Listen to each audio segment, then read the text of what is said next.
sembah dalam nama Tuhan Yesus, Bapa yang mulia, Allah yang kudus. Terpujilah namamu dulu, sekarang, sampai selama-lamanya. Allah yang hebat. Kami bersyukur Tuhan karena Engkau telah memberkati kami sepanjang minggu yang lalu ya Bapa. Sampai dengan saat ini kami masih bisa bersama-sama berkumpul di sini ya Bapa, di rumah-Mu yang kudus, gereja Kidney Eklesia, untuk memuji Engkau, memuliakan Engkau, untuk mendengarkan firman-Mu ya Bapa. Bapa, kami doa ya Bapa, kiranya Engkau memakai worship leader, singers dan pemusik untuk membawa kami menyembah-Mu dalam roh dan kebenaran, masuk dalam hadirat-Mu ya Bapa, merasakan kehadiran-Mu dalam hidup kami. Dan juga Bapa, Kau pakai Bapak Budi Santoso untuk memberitakan firman-Mu yang dahsyat ya Bapa, untuk menegur kami, mendidik kami. Roh Kudus, ubahkan kami ya Bapa, untuk selalu melakukan firman. Buka hati, buka pikiran kami ya Bapa. Segala interferensi si jahat kami ikat, kuasa patah, hancurkan demi nama Tuhan Yesus. Ruangan ini dari depan sampai belakang, atas bawah kiri kanan, dipagar pasukan malaikat surga, dipenuhi oleh hadirat Allah, dipenuhi oleh Roh Kudus. Hanya Allah Tuhan kami yang layak disembah, yang memimpin kami dalam perjalanan Tuhan. Terima kasih Tuhan, kami serahkan ibadah ini dari awal pertengahan hingga akhir, di dalam nama Bapa, Putra dan Roh Kudus, dalam nama Tuhan Yesus Kristus. Dan saya katakan, amin.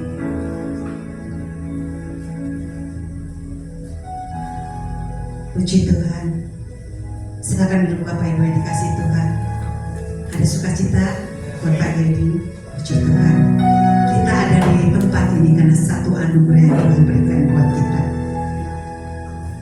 Dialah Allah yang sungguh baik buat kita. Namanya indah, Yesus Kristus. Mari kita naikkan pujian. Yesus, Engkau sungguh baik buat kami semua.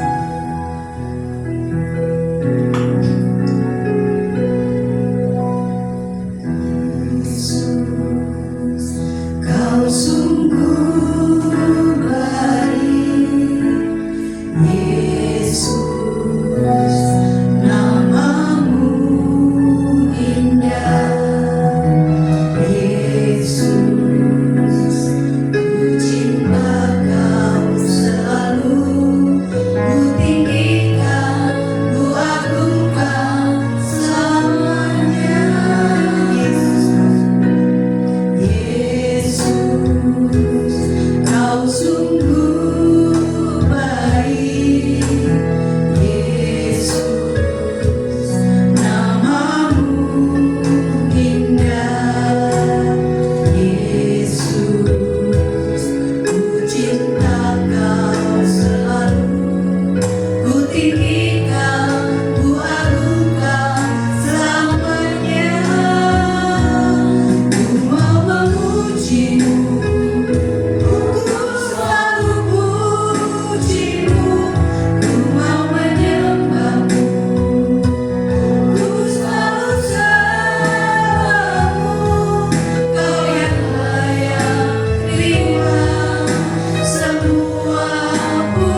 dialah Tuhan yang layak kita sembah, yang layak kita muliakan. Pada akhirnya kita semua akan balik kepada pencipta kita, Yesus Kristus Tuhan dan Raja kita. Haleluya Tuhan, glory bagimu, glory bagimu Tuhan, glory glory. Terima kasih Bapa, terima kasih. Mari dengan apa kita katakan, ku memujimu, ku selalu pujimu, ku mau menyembahmu, ku selalu sembahmu. Kau yang layak terima semua pujian, kemuliaan hanya bagi Tuhan. Ku mau memujimu, ku selalu pujimu, ku mau menyembahmu, ku selalu sembahmu. Kau yang layak terima semua pujian, kemuliaan hanya bagi Tuhan. Kau yang layak terima semua pujian, kemuliaan hanya bagi Tuhan. Kami akan memulai ibadah kami, bukannya di dalam satu nama, Yesus Kristus, penyelamat dan penolong kami. Mari kita sama-sama katakan amin.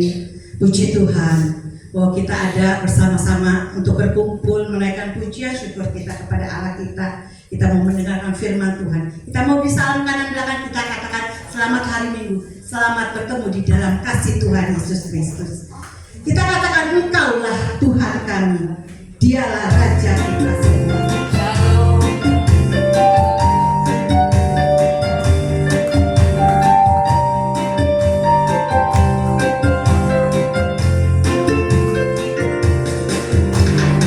Engkaulah Tuhan kami, Engkau Raja kami, layak dipuji sembah di bumi di surga. Engkaulah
Coba naikkan pujian ini, syalalala dengan lembut.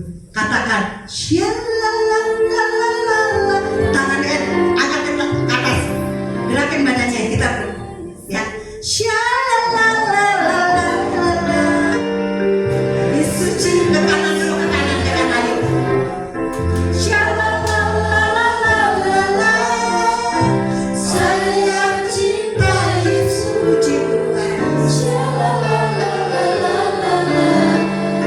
Yesus cinta saya. Katakan lagi syalalala.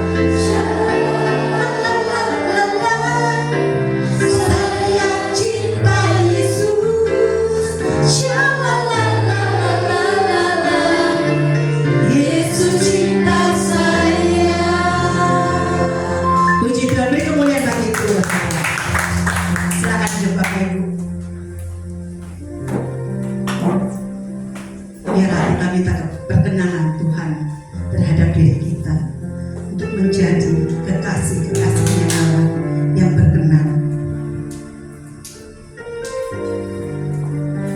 Tuhan perkenankanlah kami semua untuk kami hidup kudus, tidak bercacat celah.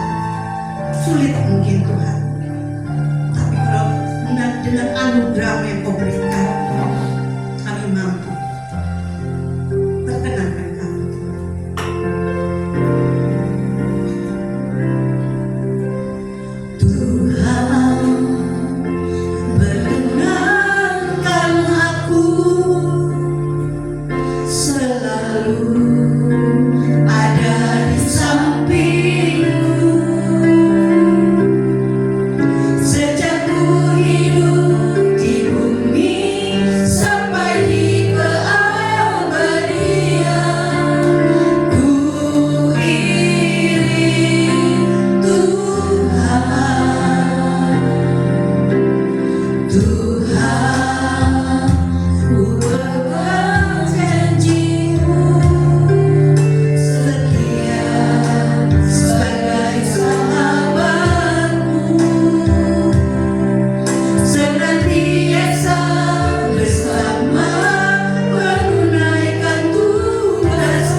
kasih Tuhan, pimpin kami semua yang ada di sini, untuk kami bisa berkenan di hadapan-Mu, dan kami diperkenan Engkau ya Bapa.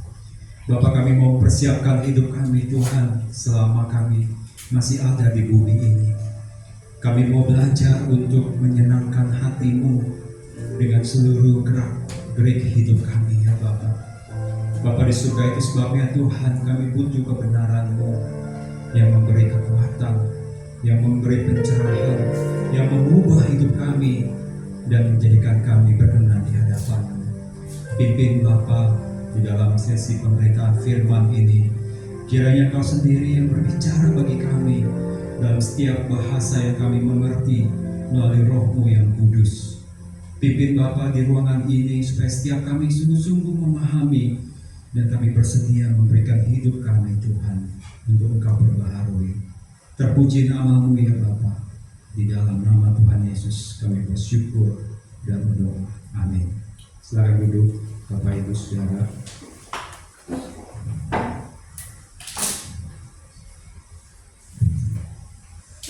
Shalom Bapak Ibu. Kita berjumpa lagi di dalam ibadah kita dalam minggu ini. Kiranya Tuhan menyertai ibadah kita dan memberi kekuatan bagi kita. Saudaraku, di dalam Alkitab ada pertanyaan Tuhan kepada murid-murid yang Tuhan pertanyakan ketika Tuhan Yesus bersama dengan mereka. Ada dua pertanyaan saudara yang saya catat, yaitu ketika Tuhan Yesus bersama dengan murid-murid dan ketika Tuhan Yesus melakukan pelayanannya ya di awal-awal pertama, dan yang kedua ketika Tuhan hendak menuju Yerusalem untuk disalibkan ya, untuk memberi diri hidupnya menjadi martir ya, menebus dosa kita. Nah, ada dua pertanyaan itu saudara. Yang pertama,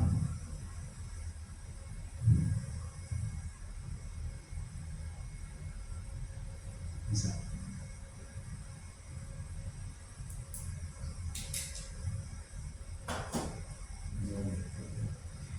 Ya.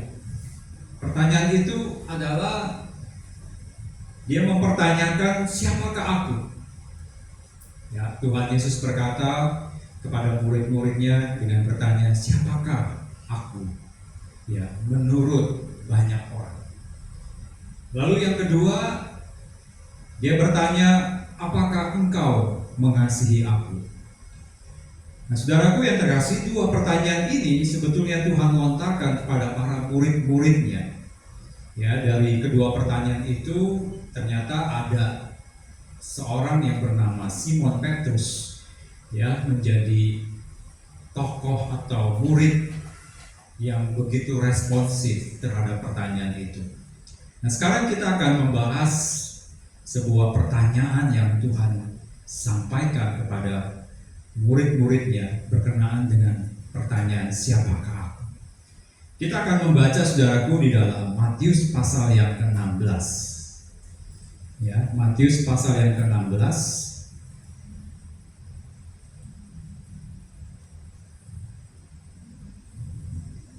Matius pasal yang ke-16 ayatnya yang ke-13 sampai yang ke-20.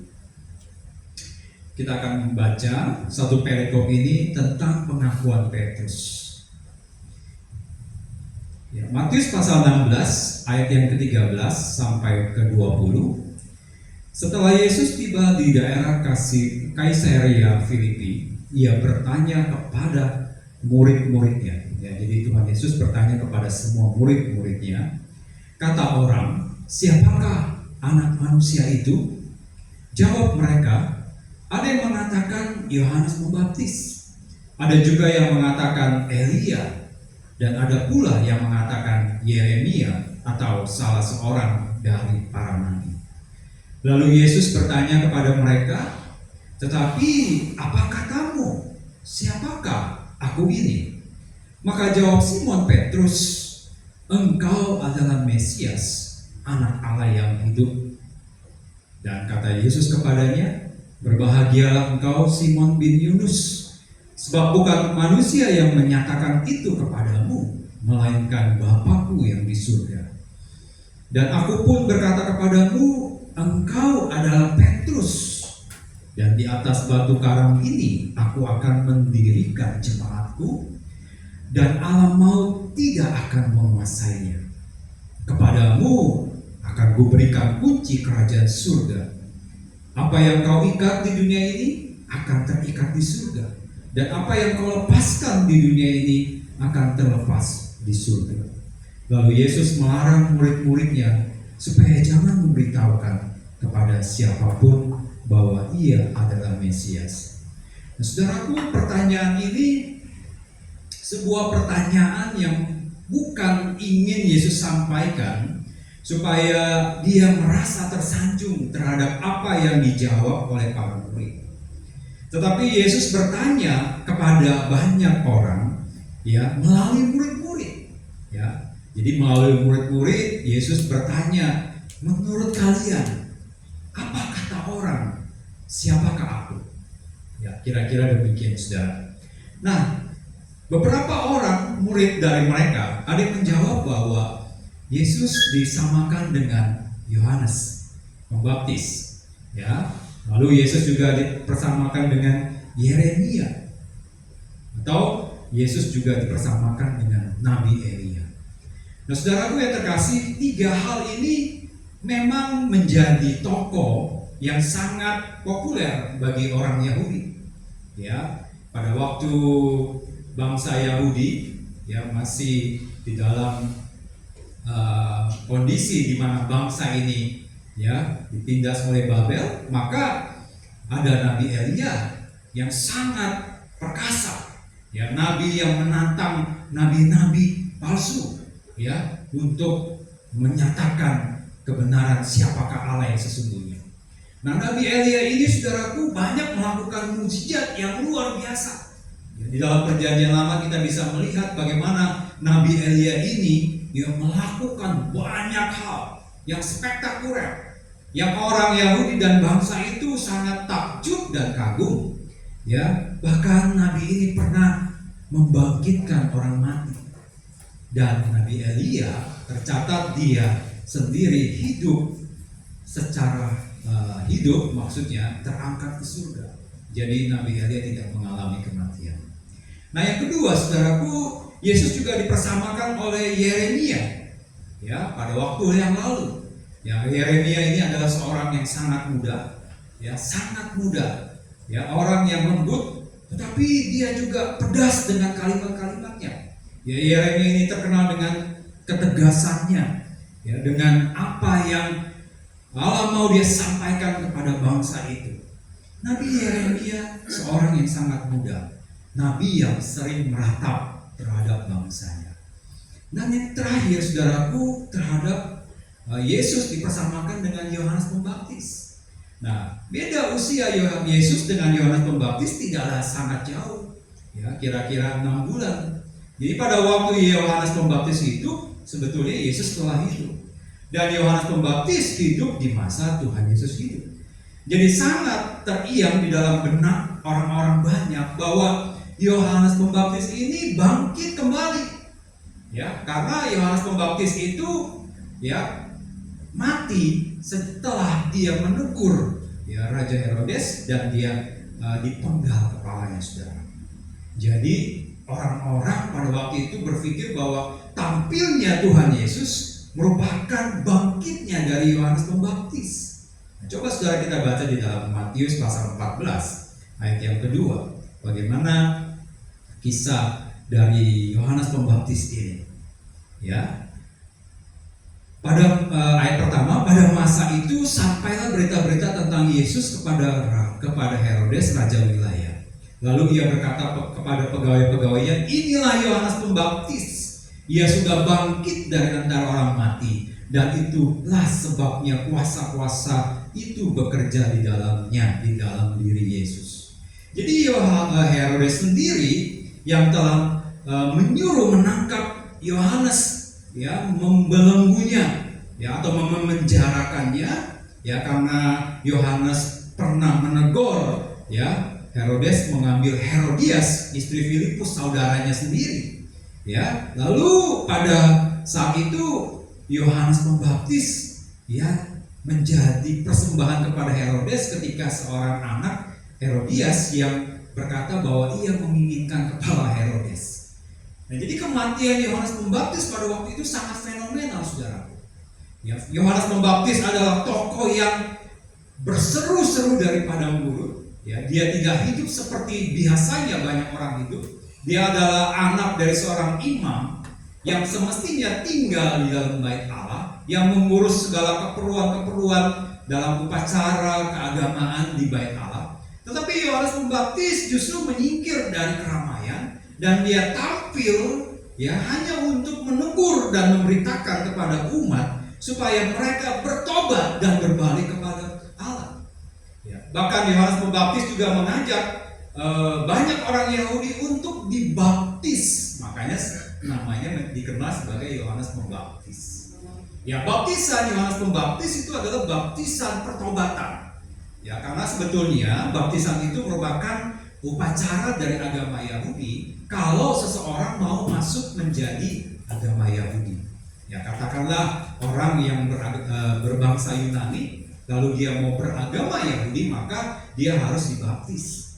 Tetapi Yohanes Pembaptis justru menegur, ya, dia bahkan mengajak ya orang-orang Yahudi, ya, orang-orang Farisi, bahkan pemuka-pemuka agama supaya mereka dibaptis.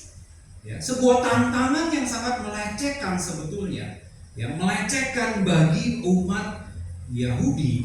Buat apa aku dibaptis sedangkan kami sudah beragama Yahudi? Ya, kami sudah percaya Taurat, kami mengikuti hukum-hukum Musa. Nah, Yohanes menegur supaya mereka dibaptis kembali. Dan itulah sebabnya Yesus disamakan seperti demikian. Jadi pada slide berikutnya. Ya, jadi dan inilah hal-hal ini kenapa Yesus dipersamakan dengan tiga tokoh ini, saudara. Jadi tokoh yang sangat muda Yeremia, yang suka meratap, suka berbelas kasihan, tetapi penuh ketegasan, dan juga kepada Elia, ya, seorang yang spektakuler, yang melakukan banyak mujizat, ya, yang membela Allah Yahweh pada waktu itu, ya, dan mengalahkan nabi-nabi palsu dan Baal. Dan yang ketiga, seperti Yohanes Pembaptis, ya, yang disamakan ketika Yesus tampil pada waktu itu karena waktunya tidak begitu berjauhan. Nah, selanjutnya saudaraku, pertanyaannya sekarang siapakah Yesus menurut kita? Ini menjadi sangat penting. Jadi kalau Tuhan Yesus bertanya kepada murid-murid, ya, dengan maksud supaya murid-murid memberitahu apa kata orang, apa yang orang lain katakan mengenai diriku, siapakah aku?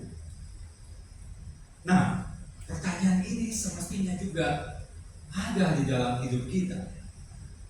Pertanyaan ini semestinya juga dipertanyakan kepada kita pada pagi ini, saudara. Siapakah Yesus menurut saudara? Siapakah Yesus menurut kita? Siapakah Yesus menurut versi saya dan versi saudara?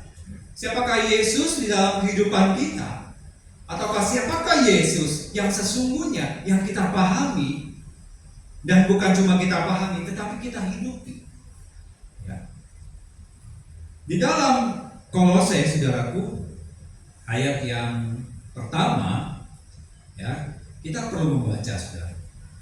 Kolose ayat yang pertama, ayat yang ke-15, ya, sampai dengan 17, ada di slide. Kolose pertama ayat 15, dia berkata bahwa Yesus adalah gambar Allah yang tidak kelihatan, yang sulung, lebih utama dari segala sesuatu yang diciptakan. Karena di dalam Dialah telah diciptakan segala sesuatu yang ada di surga dan yang ada di bumi, yang kelihatan dan yang tak kelihatan, baik singgasana maupun kerajaan, baik pemerintah maupun penguasa. Segala sesuatu diciptakan oleh Dia dan untuk Dia. Ia adalah terlebih dahulu dari segala sesuatu, dan segala sesuatu ada di dalam Dia.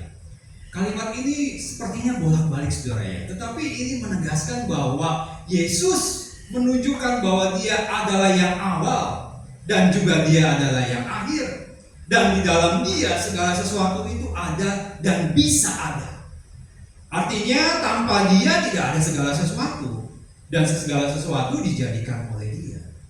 Nah Bapak Ibu Saudaraku yang terkasih, ternyata Alkitab menyatakan bahwa Yesus adalah Allah yang tidak kelihatan.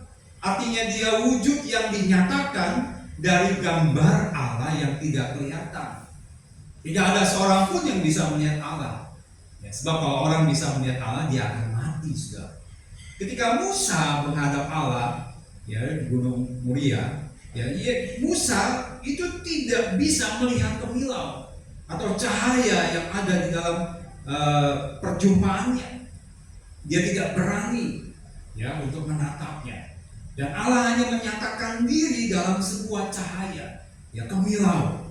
Sebabnya ketika Musa turun dari gunung itu, orang melihat Musa mukanya bersinar, ya tampiasan dari gambar Allah yang maha dahsyat. Nah Allah yang tidak kelihatan, ya, yang kita tidak bisa melihat secara kasat mata, yang tidak kita bisa visualisasi dalam bayangan pikiran kita. Seperti apa dia? Sosok Allah yang bagaimana? Nah, Yesus menyatakan itu dengan dia menjadi manusia. Tetapi yang menjadi manusia ini telah mengosongkan diri, saudaraku. Ya, seperti di dalam Filipi 2 ayat 5 dikatakan bahwa dia mengosongkan dirinya. Dia telah menanggalkan keilahannya dan menjadi sama seperti kita. Ibrani juga mengatakan bahwa dia disamakan dengan saudara-saudara. Dia disamakan dengan kita. Dia Allah yang besar, Allah yang segalanya, Allah yang telah menciptakan segala sesuatu, baik yang ada di surga dan di bumi, baik yang tidak kelihatan apapun yang kelihatan. Dia terlebih dahulu ada dan segala sesuatu ada di dalam dia.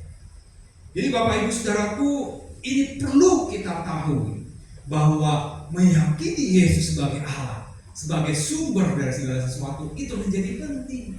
Mengapa penting? Sebab kita tidak boleh digoyahkan oleh segala pemberitaan yang menyatakan bahwa Yesus tidak Allah, Yesus bukan Yahweh, Yesus yang bukan sejatinya Allah. Bahkan dia ada di-created, ya, dijadikan sama seperti Adam, ya, dari ex nihilo, dari tidak ada menjadi ada. Kita tidak terpengaruh dengan itu. Kita harus meyakini bahwa dia adalah Allah dan dia adalah gambar Allah yang tidak kelihatan, dan dia ada terlebih dahulu dan segala sesuatu ada di dalam dia, dan dari dia segala sesuatu itu keluar dan diciptakan. Keteguhan ini saudara menjadi penting supaya ya yang muda-muda dan kita semua orang tua ya, bisa membawa satu keyakinan yang bukan cuma sebagai pengetahuan yang kita pelajari atau sesuatu yang telah kita dengar di dalam kehidupan kekristenan kita atau selama kita menjadi Kristen, tetapi kita bisa menjadikan dia semestinya, mendudukan dia di tempat yang pantas, yaitu bahwa dia adalah Allah penciptaku dan kepadanya segala sesuatu ada dan segala sesuatu ada di dalam dia. Jadi kalau hari ini saya dari ex nihilo, dari saya tidak ada menjadi saya ada, itu karena siapa saudara? Karena Kristus. Karena dia yang menciptakan. Nah ketika kau percaya bahwa dia yang menciptakanmu, maka kau harus berpikir bahwa tanpa dia engkau tidak bisa berbuat apa-apa. Ya, Alkitab berkata bahwa di luar aku engkau tidak bisa berbuat apa-apa. Kristus adalah pokok anggur dan kita adalah carang-carangnya. Ya, carang yang tidak berbuah akan dipotong dan dibuang di dalam api. Ya, dan carang itu tidak bisa hidup kalau dia tidak menempel di pokok anggur itu. Saudara, pemahaman ini menjadi penting supaya kita melihat bahwa ketika kita menjadi Kristen yang artinya pengikut Kristus, ya, sebuah sebutan yang disebutkan kepada jemaat di Antioquia. Itu bukan cuma sekedar saudara dan saya hadir di tempat ini. Kalau tidak hadir di tempat ini rasanya waste time. Kalau hanya kita menyebut kita sebagai orang Kristen. Lalu bagaimana? Ya, setelah saudara mengakui saudara Kristen, saudara harus mengakui bahwa ketika kita menjadi pengikutnya, maka dia memang harus berdaulat dalam hidup kita. Ya, segala sesuatu yang saudara jalani dalam kehidupan ini adalah karena dia dan oleh dia. Ya, dikatakan tadi di ayat yang ke-16, ya, diciptakan oleh dia dan untuk dia. Jadi saudaraku, sejak muda ya anak-anak mesti memahami bahwa kamu oleh dia dan untuk dia. Supaya ketika kamu menjalani kehidupan yang kita juga tidak bisa menerka akan apa yang akan terjadi, ya, akan apa yang ada di depan, masa depan yang tidak tergambarkan, saudara bisa memahami bahwa saudara kalau ada oleh dia dan untuk dia, maka saudara tidak perlu khawatir. Saudara tidak perlu bersusah payah. Saudara harus mengerjakan bagianmu yang menjadi tugas dan tanggung jawab karena dia. Dan ketika kita melakukan karena dia, maka dia akan menjadikan segala sesuatu baik pada waktunya. Nah saudaraku, pada seterusnya, ya lalu siapakah Yesus menurut saya? Nah ini menjadi gambaran banyak orang. Ya, secara nyata mungkin orang jarang mempertanyakan ini karena kita sudah terlarut, ya, oleh waktu di mana kita memang ada di dalamnya. Kita sudah menjadi Kristen. Ya, di sini saya mempertanyakan beberapa pertanyaan. Ya, apakah Yesus adalah sosok yang diperkenalkan orang tua dan komunitas kita karena sudah beragama Kristen? Saudara, anak-anak ini pasti lahir langsung jadi Kristen toh. Nah, ini yang anak-anak, termasuk anak yang di sini mungkin paling besar, Ron, lahir sudah Kristen toh. Anda tidak perlu memilih, sudah otomatis menjadi Kristen ya. Nah, kalau demikian, siapa Yesus menurut kamu? Apakah karena kamu tahu Yesus itu ya karena saya sejak lahir sudah menjadi Kristen?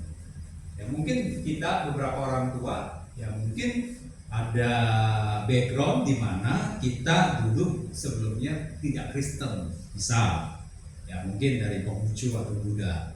Ya, tapi bagi saya sendiri, saya justru sama dengan anak-anak, lahir sudah menjadi Kristen. Ya, sejak kecil sudah dibawa ke sekolah minggu. Tetapi pertanyaan itu tidak pernah kita mengerti secara spesifik siapakah Yesus menurut saya. Ya, bukan cuma kita mengetahui dari apa yang dikatakan Alkitab, tetapi kita juga harus menjawab siapakah Yesus menurut saya. Ada juga pertanyaan lain, saudaraku. Ya, kita mengerti atau mengetahui Yesus karena dunia menyebutnya sebagai juru selamat. Ya, satu dunia sudah mengakui bahwa ada sosok yang pernah lahir 2000 tahun yang lalu bernama Yesus Kristus, seorang Yahudi, ya lahir di Bethlehem, ya dari Nazaret. Lalu di usia 33 dia tergantung di kayu salib, dan itu sudah tidak perlu diragukan, dipertentangkan, karena bukti-bukti historisnya ada.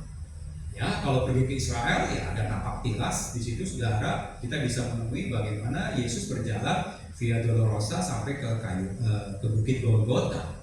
Di situ ada yang disebut dengan pemakaman, ya bukit-bukit Golgota yang disebut dengan Bukit Tongkorak pada zaman itu, yang menjadi tempat penghukuman bagi penjahat sebetulnya. Lalu kita juga bisa melihat Yesus yang dilahirkan di di Bethlehem, yang tepatnya adalah di kota Palestina. Ya, jadi Palestina itu walaupun mayoritas beragama Muslim, saudara, Yesus itu lahir di situ dan mereka menghormati. Jadi ada fakta-fakta historis. Nah, pertanyaannya, kita mengenal Yesus apa karena demikian? Ya, Google juga sudah memberikan jawaban. Kalau saudara bertanya dalam pertanyaan ChatGPT siapakah Yesus, maka akan keluar dia adalah seorang putra lahir dari Maria Yusuf. Dia lahir di Bethlehem, bla bla bla bla, sampai mati di kayu salib. Nah, pertanyaan selanjutnya, apakah mungkin karena martabat hidup kebanyakan orang Kristen lebih baik dari agama lain? Ya, kita mengenal Yesus ya karena saya kebetulan ada di komunitas seperti itu dan saya meyakini loh Yesus itu benar hidup karena saya lihat orang Kristen ya mungkin lumayan lebih baik dibanding orang-orang lain. Ya, pertanyaan selanjutnya, saudaraku, saya suka dengan budaya-budaya bangsa Barat, ya, kehidupan bangsa Barat, kemajuannya, ya, dari segala teknologi yang dihasilkannya. Dan saya tahu karena budaya Barat itu mayoritas beragama Kristen. Ya, menjelang nanti Natal, wah, ornamen-ornamen tentang kelahiran Yesus begitu banyak nanti, ya, di negara-negara Barat. Ya, begitu indah, ya, dirayakan. Jadi saya mengenal Yesus ya karena itu. Saya nonton film-film yang hari ini mungkin didominasi oleh film-film Barat, yang nanti di dalam ceritanya pasti ada tentang Natal lah, kisah-kisah di salju lah. Dalam ke musim salju itu ada pohon-pohon Natal, kelap-kelip, dan juga penampilan-penampilan sosok Kristus yang digambarkan oleh ornamen-ornamen seperti Maria menggendong putra, ya, ada para gembala, ya, ornamen-ornamen yang sangat indah kalau pada waktu musim salju di negara-negara Barat. Ya. Atau pertanyaan bagi kita, saudaraku, karena saya takut masuk neraka, ya, lantaran tentang berita keselamatan di dalam Kristus, maka saya harus percaya Dia supaya saya jangan masuk neraka. Ya, kira-kira pertanyaan-pertanyaan ini ada gak di dalam diri saudara? Ya, pertanyaan-pertanyaan ini saudara cocok gak? Bahwa kalau saya mengenal Dia dan saya menjadi Kristen, ya karena salah satu pertanyaan itu. Saya lahir dari keluarga Kristen, saya senang dengan komunitas Kristen karena jauh lebih baik, ya, jauh lebih cocok, gak ada haram dan halal, apa aja boleh makan. Saya suka dengan budaya Barat, dengan film-filmnya, dengan teknologinya, ya, dengan perayaannya. Dan saya juga takut loh masuk neraka kalau saya nggak percaya Kristus. Nah, saudara, kalau begitu, apa yang mempesona kita? Apa yang telah mempesona bahwa Yesus itu, ya, sosok yang tadi kita bahas di awal ketika Dia mempertanyakan siapakah dirinya, itu telah menjadi pudar, ya. Karena mungkin saudara, pertanyaan-pertanyaan yang tadi saya coba lontarkan, ya, berlalu begitu saja. Ya, jadi kita menjadi seorang Kristen dan kita tahu sosok Yesus, kita mengenal Yesus, ya ngeflow aja. Ya, kita orang Kristen, Pak, ya. Kalau nanti menikah ya harus diberkati secara Kristen, diberkati secara gereja. Nanti kalau saya udah 17 tahun lebih, saya sudah cukup umur, saya mau dibaptis secara sakramen Kristen, ya, di Islam, lalu saya mendapat sertifikat. Ya karena itu toh, ya, kehadiran kita di gereja juga sesuatu yang boleh dibilang kebiasaan. Rasanya nggak afdol gitu ya kalau hari Minggu tidak di gereja, benar kan? Pasti ada di antara kita nih, coba deh, satu hari Minggu tidak gereja tapi di rumah saja, pasti ada yang aneh. Saudara ngerasa ada yang aneh. Ya karena kenapa? Kebiasaanmu setiap pagi kamu bangun, ya, kurang lebih jam 10 sudah harus berangkat ke gereja. Nah, saudaraku, di dalam Injil, ya, di dalam Galatia, saudaraku, ada tulisan Paulus yang menegur jemaat di Galatia karena Yesus sudah tidak mempesona mereka lagi.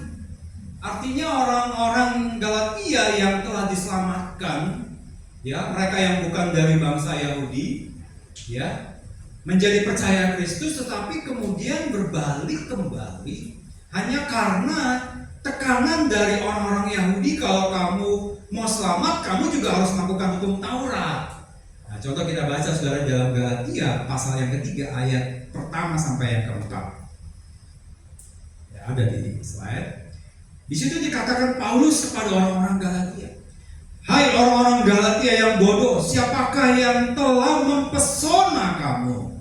Bukankah Yesus Kristus yang disalibkan itu telah dilukiskan dengan terang di depanmu? Hanya ini yang hendak ku ketahui daripada kamu. Adakah kamu telah menerima Roh karena kamu melakukan hukum Taurat? Atau karena percaya kepada pemberitaan Injil? Adakah kamu sebodoh itu? Kamu telah memulai dengan Roh, maukah kamu sekarang mengakhirinya di dalam daging? Sia-siakah semua yang telah kamu alami sebanyak itu? Masa sia-sia?" Nah, Paulus mempertanyakan saudaraku kepada jemaat Galatia. Mereka telah diselamatkan oleh percaya kepada Kristus. Mereka adalah bangsa goyim atau bangsa yang dianggap sebagai bangsa kafir bagi bangsa Yahudi, tetapi justru bangsa ini menerima juga berita tentang keselamatan. Sebab Kristus hadir juga pada awalnya untuk memberitakan keselamatan kepada bangsa Yahudi, tetapi kemudian para rasul melanjutkannya memberitakannya kepada bangsa non-Yahudi. Dan jemaat Galatia ini banyak jemaat yang bukan dari Yahudi. Jadi mereka ditekan oleh bangsa Yahudi yang sudah menjadi Kristen. Kalau kamu mau selamat, kamu harus melakukan hukum Taurat. Nah, hukum Taurat sebetulnya Galatia juga menjelaskan, ya, hukum Taurat itu baik. Oleh karena hukum Taurat orang mengenal dosa.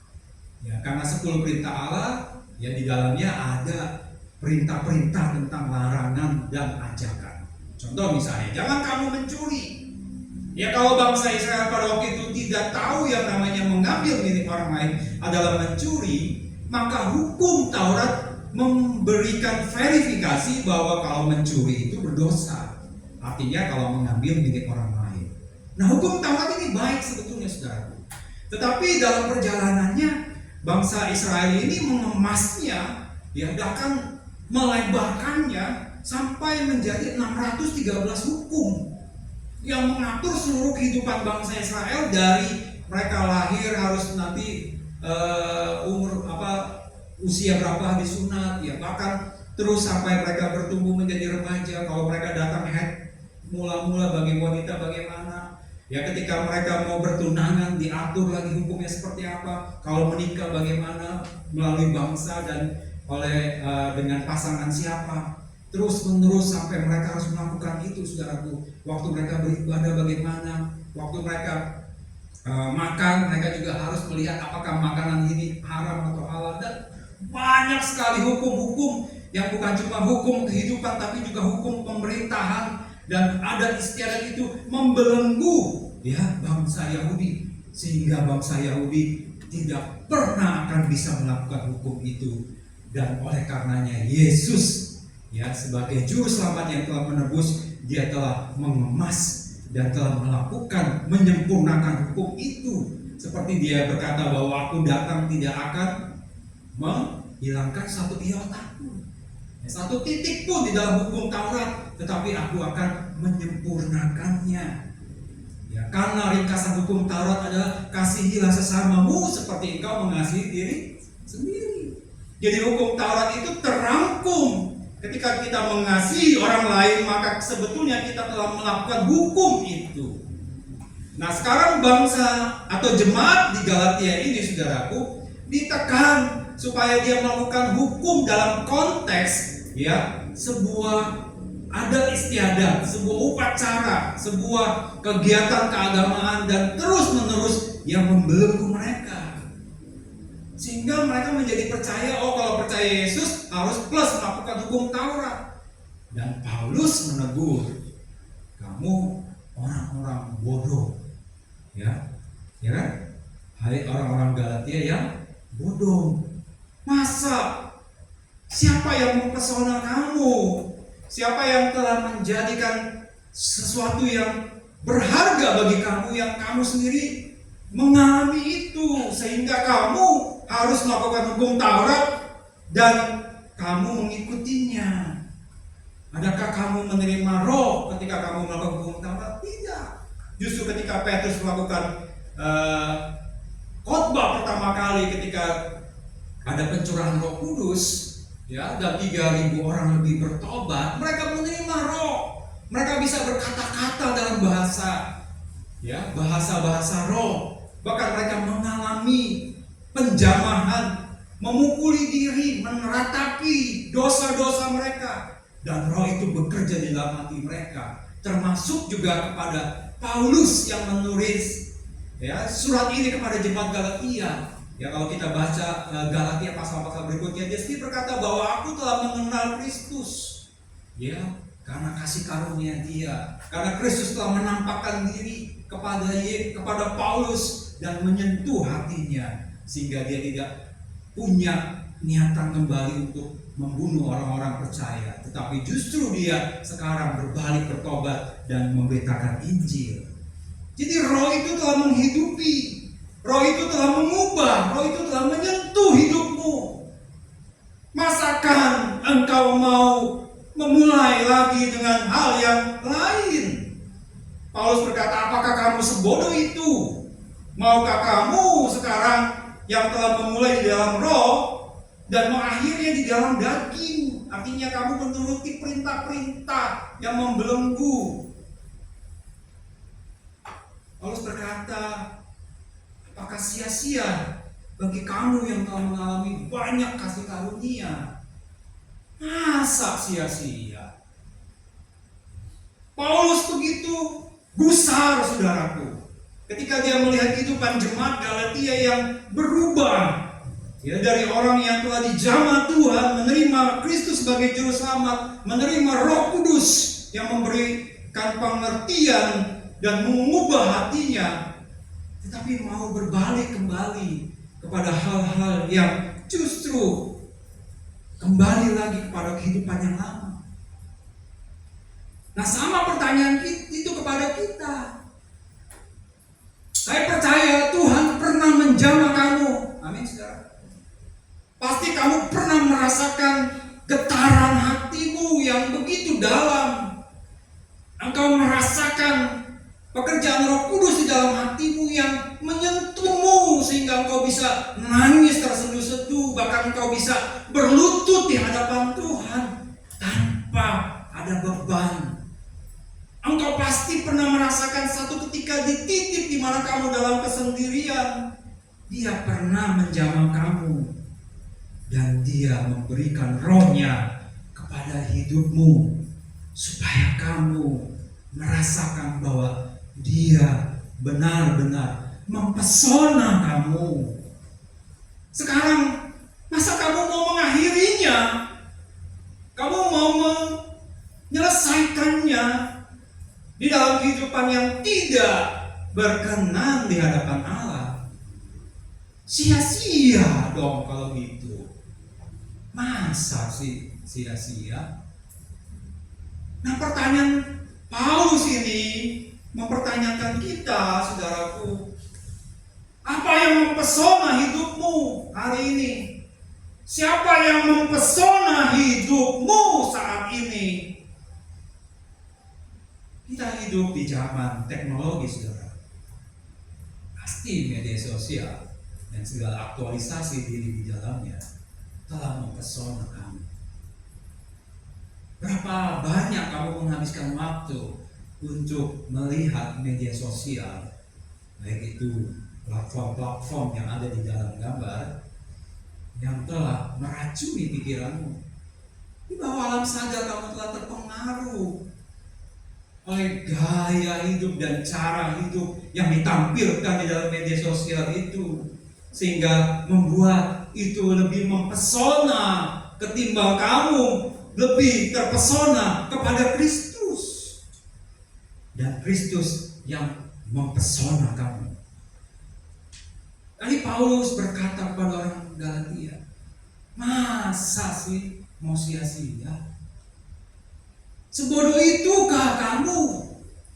Kamu menggantikan Kristus yang begitu mulia dengan aktivitas media sosialmu yang begitu juga dalam, sehingga engkau tidak memperdulikan Tuhan. Bahkan engkau tidak takut ketika engkau melihat sesuatu. Apakah ini hal-hal yang baik di mata Tuhan? Apakah ada video atau tulisan yang encourage kita yang secara sadar atau tidak dia sedang mendidik kamu supaya kamu hidup jauh dari Tuhan. Kamu mengejar sesuatu yang sia-sia, kamu mencari kegirangan di dalamnya, kamu mencari kesenangan di dalamnya, kamu melakukan apa yang ditawarinya dan menerima, meresponinya. Dan itu akhirnya mengikat kita, saudara. 2 Korintus pasal yang keempat, saudara, ayat yang ketiga.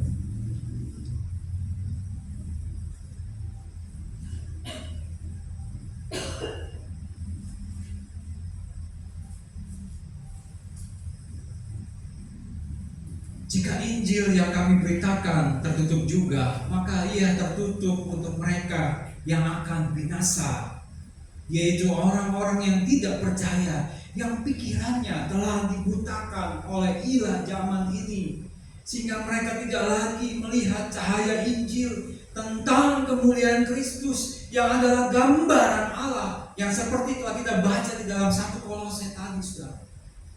Kamu tidak lagi melihat cahaya Injil yang mulia. Pudar semua di matamu karena kamu telah dibutakan oleh ilah zaman, oleh berhala-berhala zaman. Dan berhala zaman yang hari ini hidup dan menguasai kita adalah teknologi dengan segala platform di dalamnya.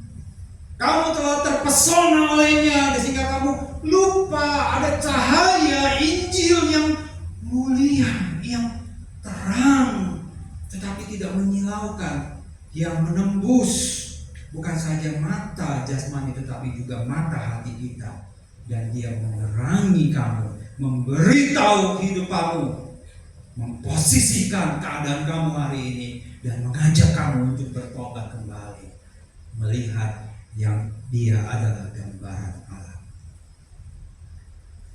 Nah, saudaraku, apakah itu mempesona kamu sehingga kamu mengabaikan apa yang indah itu, yang berkilau itu, yang bercahaya itu, yang membuat kamu dulu pernah merasakan jamahannya, entah kapan, entah waktu-waktu lampau, entah masa-masa mudamu, dan kau menggantikannya dengan apa yang sia-sia.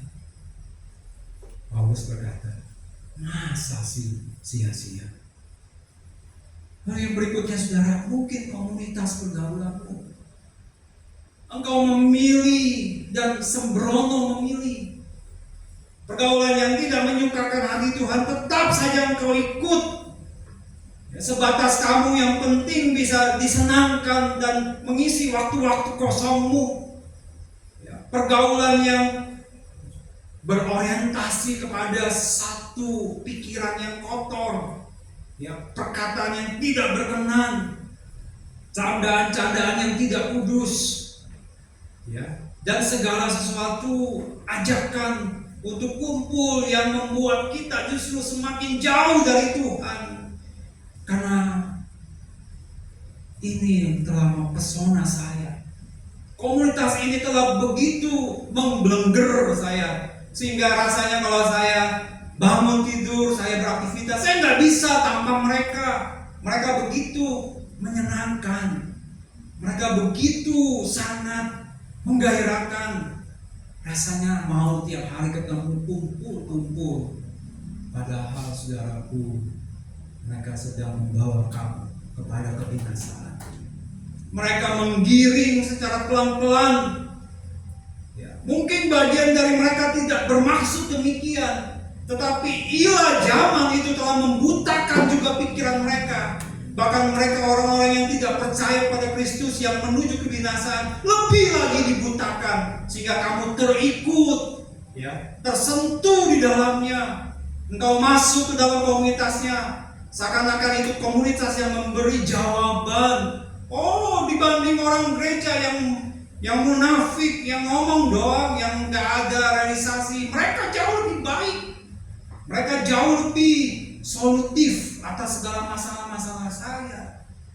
Padahal sebetulnya mereka sedang mengindoktrin satu pikiran-pikiran dunia, yaitu ilah-ilah zaman yang membutakan kamu. Nah, ingat saudaraku, suatu hari kita juga akan berpisah dengan mereka. Suatu hari kita juga tidak akan bersama-sama dengan mereka. Jadi pikirkan baik-baik. Kalau mereka membawa saya kepada terang Kristus, maka itu yang saya pilih. Tapi kalau tidak, jauh-jauhlah.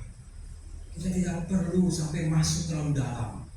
Kita bisa bergaul baik, kita bergaul berteman, tetapi kita tidak boleh masuk terlalu dalam.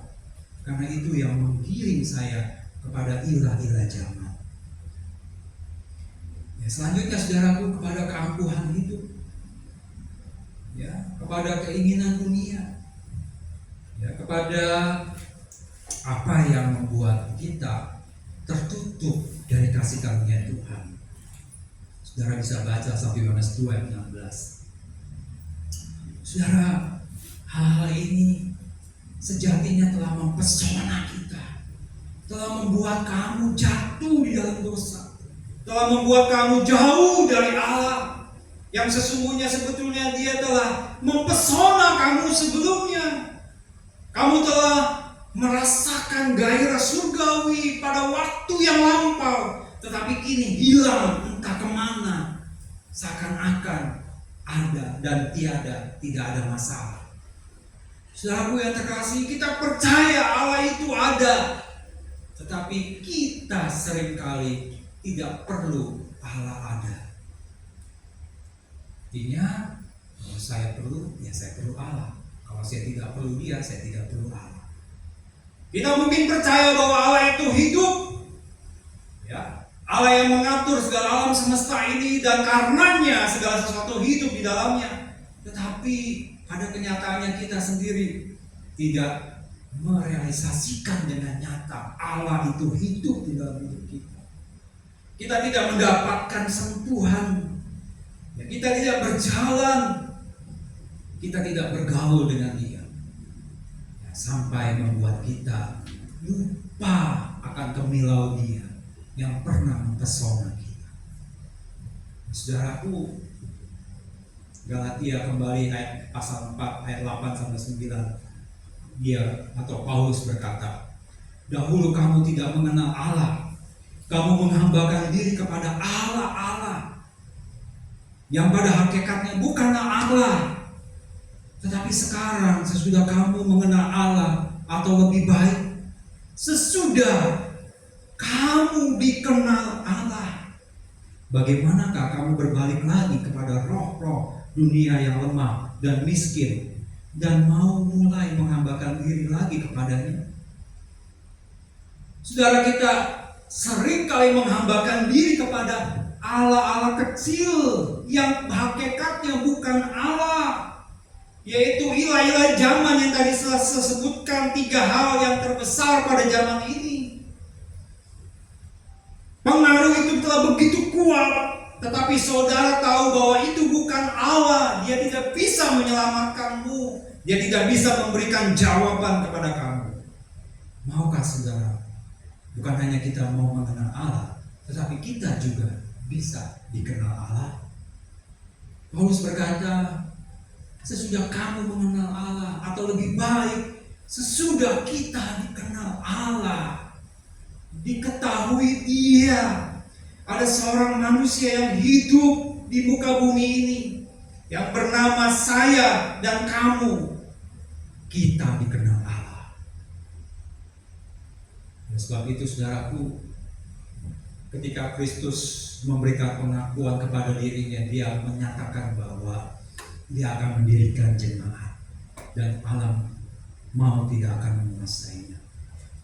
Ketika dia berkata, Simon bin Yunus, berbahagialah kamu karena bukan engkau yang mengatakan tetapi Allah yang mengatakan bahwa anak manusia adalah Mesias.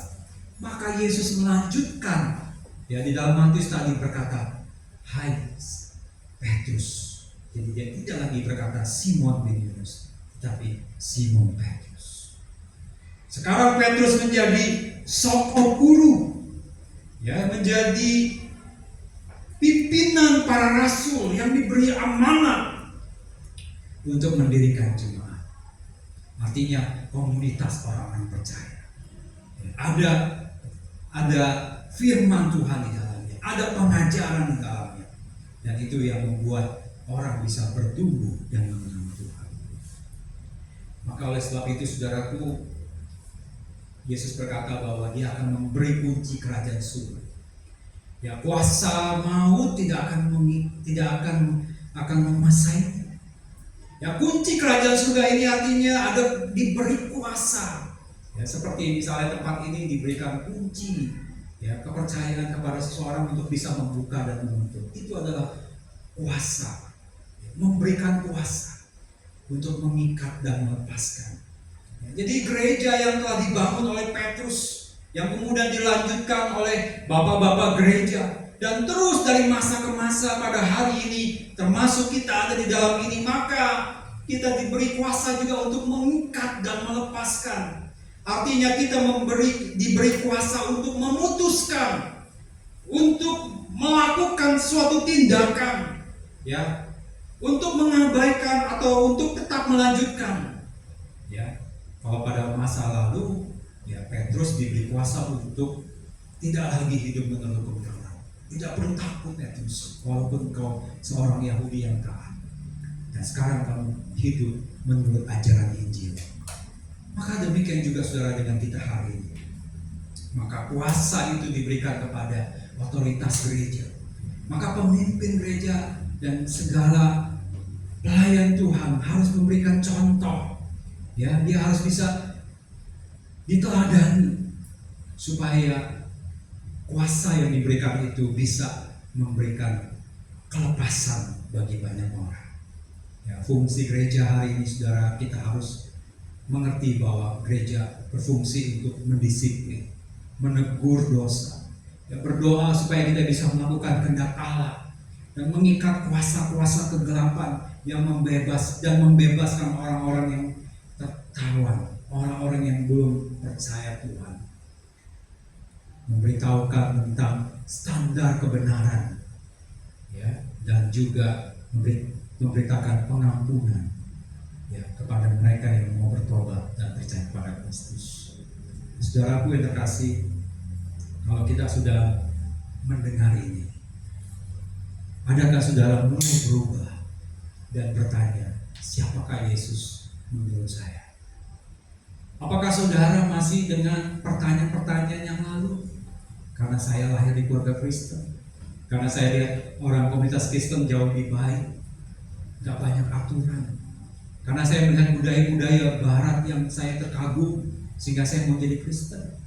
Atau saudara hanya percaya Kristen karena takut dihukum dan masuk neraka? Sekarang pertanyaan itu, saudara, harus kita ubah. Ketika saya bertanya di dalam diri saya dan saudara bertanya di dalam diri saudara, siapakah Yesus menurut kamu? Maka engkau harus menjawab seperti yang Yesus jawab, bahwa dia adalah Allah, Mesias, anak Allah yang hidup. Amin, saudara. Kita mau menjadikan dia Allah yang hidup, Allah yang senyata-nyatanya kita berinteraksi dengan dia.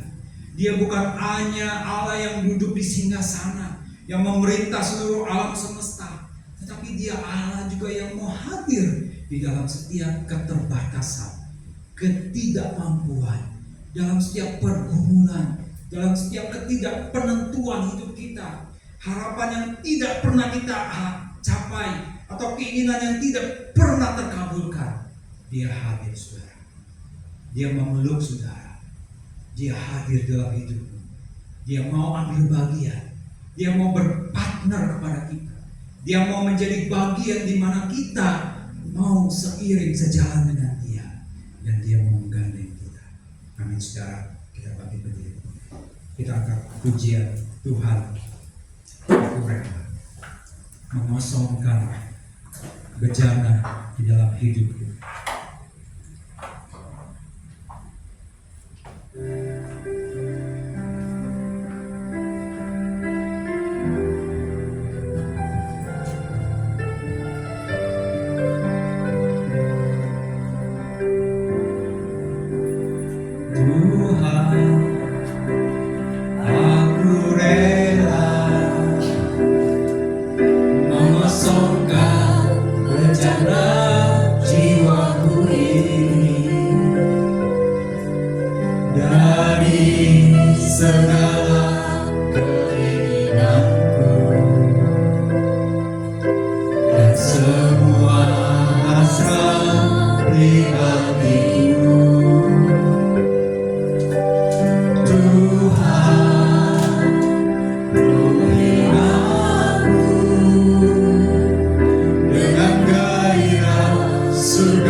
Saudaraku, lirik lagu ini adalah ungkapan hidup kita.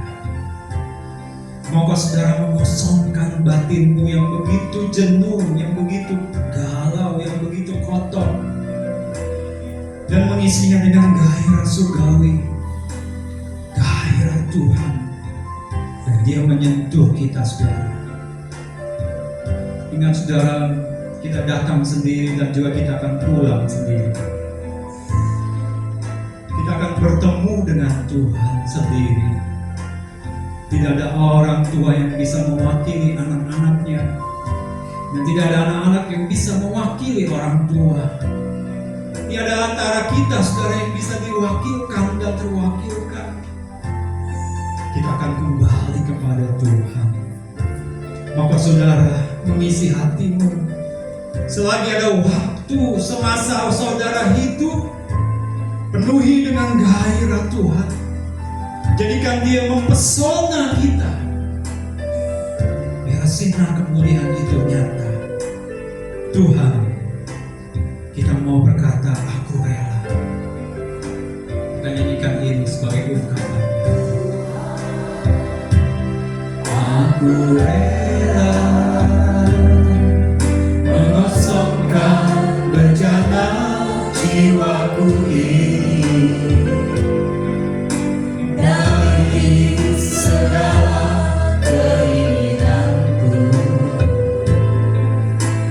Semua hasrat pribadi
ku memandang wajahmu.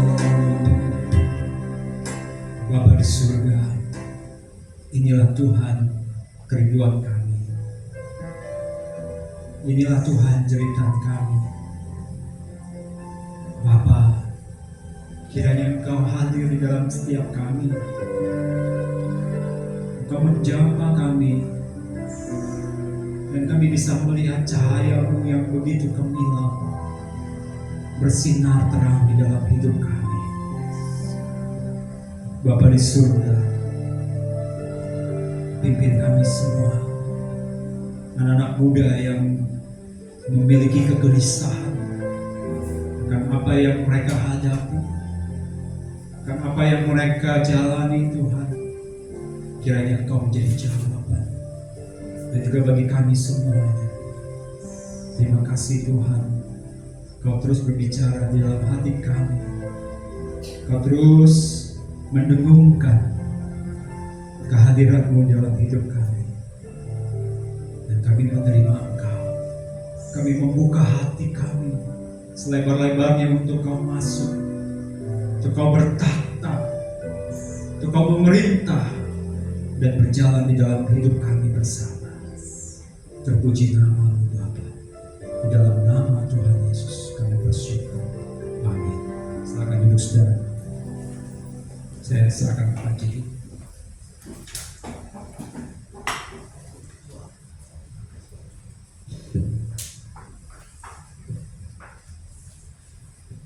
Terima kasih buat pelayanan firman Tuhan yang sudah disampaikan oleh hambanya Bapak Budi. Tuhan memberkati dan memberkati kita semua. Ada beberapa pengumuman yang perlu diperhatikan, Bapak Ibu Saudara perhatikan. Ya, yang pertama adalah ibadah raya kita pada tanggal 1 Oktober minggu depan kita akan mengadakan perjamuan kudus. Dan kemudian juga ada acara yang khusus, ya, yaitu ada pentahbisan dari beberapa rekan kita, ya. Pada hari itu perjamuan kudus disertai dengan pentahbisan, dan kita akan dilayani juga oleh Bapak Pendeta Kim Ginting, ya. Itu pengumuman yang pertama. Kemudian selanjutnya adalah Bapak Ibu Saudara yang dikasihi Tuhan, biar kita mau mendukung pekerjaan Tuhan di tempat ini, kita boleh bersama-sama, ya, bersehati mendukung pekerjaan Tuhan di tempat ini, ya. Kotak persembahan ada di belakang, ataupun mungkin bagi Bapak Ibu yang ingin menyalurkan, bisa transfer juga di nomor rekening yang sudah tersedia. Terima kasih, Tuhan memberkati. Sebentar kita akan menutup ibadah kita. Saya undang kita semua bagi berdiri, kita akan nyanyikan pujian tadi.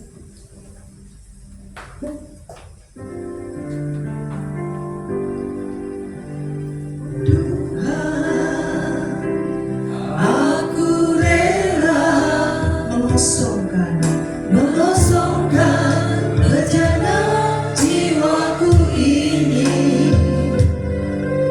dari segala keinginanku dan semua hasrat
menjadi kerinduan setiap kami.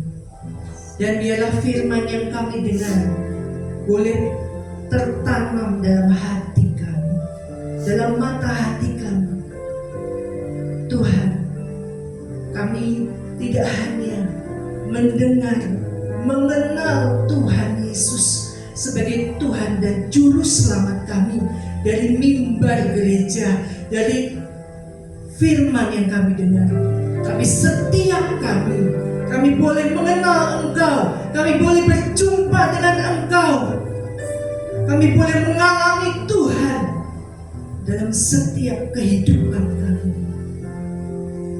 Terima kasih Tuhan. Terima kasih Tuhan. Dan saat ini kami juga berdoa untuk bangsa dan negara kami Indonesia. Pemimpin-pemimpin kami serahkan ke dalam tangan-Mu. Biar Tuhan yang beracara. Tuhan, Engkau mengasihi bangsa ini. Banyak orang yang tidak mengenal Tuhan. Banyak orang yang belum diselamatkan. Biar Tuhan menyatakan kasih dan anugerah-Mu. Engkau melawat bangsa ini Tuhan. Pakai setiap kami, pakai gereja-Mu, pakai hamba-hamba-Mu untuk menyatakan Engkau kepada bangsa ini. Kami juga berdoa untuk pemilihan umum yang akan datang. Tuhan memberkati, Tuhan memimpin. Biarlah Tuhan yang menetapkan pemimpin bangsa ini untuk membawa bangsa Indonesia menjadi bangsa yang lebih baik. Kami serahkan keamanan, kami serahkan semuanya di dalam tangan Tuhan. Terima kasih Tuhan. Dan kami serahkan setiap kami yang hadir pada saat ini. Engkau mengasihi setiap kami Tuhan. Engkau mencintai setiap kami Tuhan. Biar kami boleh mengenal, kami boleh mengetahui itu Tuhan. Terima kasih Tuhan, terima kasih. Dan Engkau beracara pribadi demi pribadi untuk setiap kami. Kami boleh mengenal siapa Engkau. Dan kami boleh mengetahui bahwa Engkau mengasihi kami, Engkau mencintai kami. Terima kasih Tuhan. Dan kami serahkan ibadah kami ke dalam tangan-Mu Tuhan, ke dalam pimpinan. Nanti Bapak Pendeta Leam yang akan menuntut. Usailah sudah ibadah kita, Bapak Ibu saya kasih dalam Tuhan. Sesuai dengan kebenaran firman Tuhan, orang yang mencari Tuhan tidak pernah Tuhan tinggalkan. Orang yang datang mencari Tuhan, Tuhan pasti berkati. Tuhan pasti akan tolong. Tuhan pasti akan beri damai sejahtera sukacita. Itulah sebabnya pulanglah engkau sudah kasih dalam Tuhan, bawalah kebenaran firman Tuhan, kenakanlah itu dalam hidupmu dan peragakanlah itu. Minta tolonglah Roh Kudus supaya bisa mengejawakan dalam hidup kita masing-masing. Kiranya Roh Kudus Allah yang akan menolong setiap kita menjadi terang bagi banyak orang, menjadi berkat bagi banyak orang. Dan percayalah Tuhan memberkati engkau. Pulanglah dalam nama Tuhan Yesus, angkat tangan kita sama-sama, diberkatilah engkau. Terimalah berkat dari Allah Bapa di surga. Di dalam Yesus Kristus Tuhan dan Juru Selamat, dalam penyertaan penghibur kekuatan Allah Roh Kudus menyertai kita sekalian sampai selama-lamanya. Tuhan Yesus memberkati. Sama-sama katakan amin. Bapa terima kasih. Bapa terima